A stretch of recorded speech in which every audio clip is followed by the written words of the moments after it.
আসসালামু আলাইকুম। আমি হুসাইন মাহমুদ। অনেকদিন যাবৎ আমি আপনাদেরকে সেবা দিয়ে যাচ্ছি বা আমার কনটেন্টের মাধ্যমে প্রত্যেকটা স্টুডেন্টকে আউট অফ কান্ট্রির অনেকগুলো নিউজ দিয়ে আসতেছি। অনেকগুলো নিউজের মাঝে একটা কোয়েশ্চেন বা মোস্ট একটা কোয়েশ্চেন সবার কাছ থেকে আমি পাই যে, "ভাই কিভাবে আমি স্কলারশিপে আবেদন করব?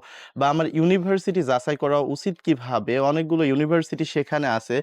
আমার কোন ইউনিভার্সিটিতে চয়েস দেওয়া উচিত?" আমরা 80% স্টুডেন্টরা যেটা করি সেটা হচ্ছে ইউনিভার্সিটির কিছু ভিডিও দেখি বা ওয়েবসাইটে ইউনিভার্সিটিরা সার্চ করি।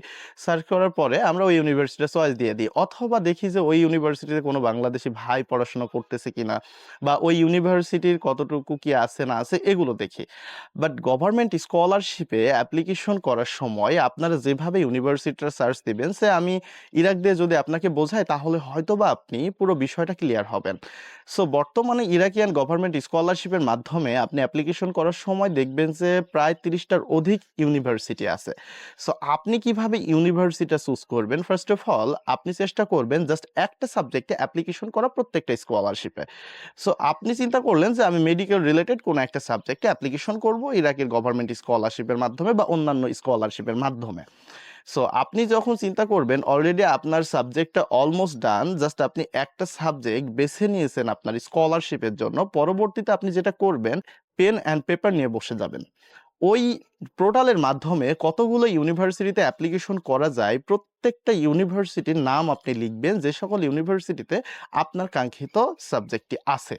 এর পরবর্তীতে যে নোটটি আপনি করবেন যে ওই ইউনিভার্সিটির র‍্যাংকিংটা কেমন এইটা দেখার জন্য।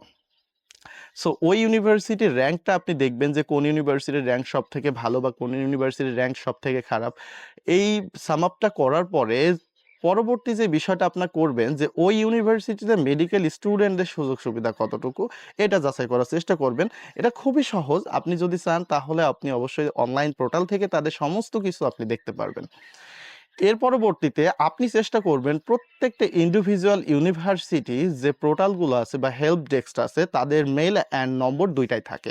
আপনি চেষ্টা করবেন তাদের মেইলে মেইল করার বা আপনার রেজাল্ট শিটটা আগেই পাঠানোর যে আমি আপনার ইউনিভার্সিটিতে অ্যাপ্লিকেশন করতে চাচ্ছি।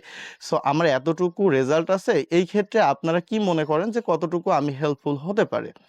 সো আপনি ১ম এ ইউনিভার্সিটি সিলেক্ট করলেন, কোন ইউনিভার্সিটি বা ইউনিভার্সিটির র‍্যাংক অনুযায়ী ইউনিভার্সিটি সিলেক্ট করলেন। এর পরবর্তীতে আপনি চিন্তা করলেন যে মেইল পাঠাবো। মেইল পাঠানোর পর দেখবেন যে সবগুলো ইউনিভার্সিটিতে মেইল করার পর উনারা চেষ্টা করবে সবগুলো অ্যান্সার দেয়া ২ থেকে ৩ দিনের মধ্যেই।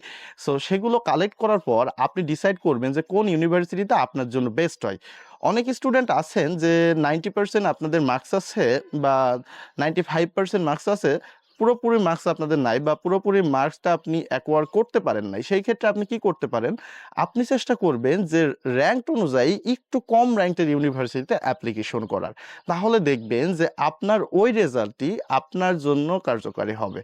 অনেক স্টুডেন্ট আছেন যারা আমাদেরকে নক দেন যে, "ভাই আমি অমুক ইউনিভার্সিটিতে অ্যাপ্লিকেশন করব।" ইরাকের ক্ষেত্রে যদি বলেন বাগদাদ ইউনিভার্সিটি টপ 1।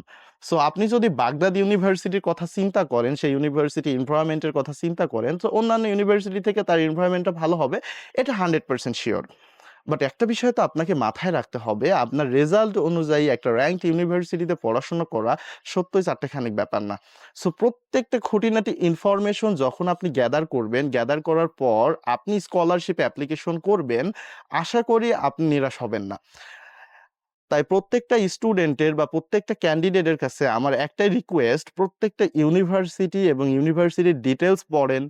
এর পরবর্তীতে আপনার সাবজেক্ট অনুযায়ী সেই ইউনিভার্সিটিতে কতটুকু ডিমান্ড সেটা পড়েন। প্রিভিয়াসে এটা দেখেন যে মেডিকেল স্টুডেন্ট ইন্টারন্যাশনাল কতগুলো আছেন। সমস্ত বিষয় জানার পরে আপনি অ্যাপ্লিকেশনটা করেন। আপনি এইটা মাথায় 100% রাখবেন যে আপনার দেওয়া প্রত্যেকটা তথ্য নিখুঁতভাবে তারা যাচাই করবে। সো আপনি যখন অ্যাপ্লিকেশন করবেন, আপনি চেষ্টা করবেন আপনার প্রত্যেকটা তথ্য যেন নিখুঁতভাবে তাদের কাছে সেন্ড হয়। সো প্রত্যেকটা তথ্য আপনি নিখুঁতভাবে সেন্ড করার সাথে, সাথে আপনি যখন নিখুঁতভাবে ইনফরমেশন গ্যাদার করবেন, এরপরে ওই ইনফরমেশনগুলো আপনি আপনার মতো করে ডিসকভার করবেন বা আপনি বলতে পারেন আপনার মতো করে রিসার্চ করবেন। রিসার্চ করার পর একটা ইউনিভার্সিটিতে অ্যাপ্লিকেশন করবেন। এতে করে কি হয়? আপনার ইউনিভার্সিটি বাছার যে প্রবণতাটা বা বাছতে সুবিধা হবে যে আপনার কোন ইউনিভার্সিটি আপনার জন্য বেস্ট এবং আপনার ইউনিভার্সিটি বাছার পরবর্তীতে অ্যাপ্লিকেশন করলে আপনার স্কলারশিপের অ্যাপ্লিকেশনটি 100% নির্ভুল হবে। তাই অযথা অ্যাপ্লিকেশন করে আপনার সময় এবং টাকা কোনোটাই অপচয় করবেন না। আপনি চিন্তা করবেন যে আপনি ওই ইউনিভার্সিটির জন্য এলিজিবল কিনা।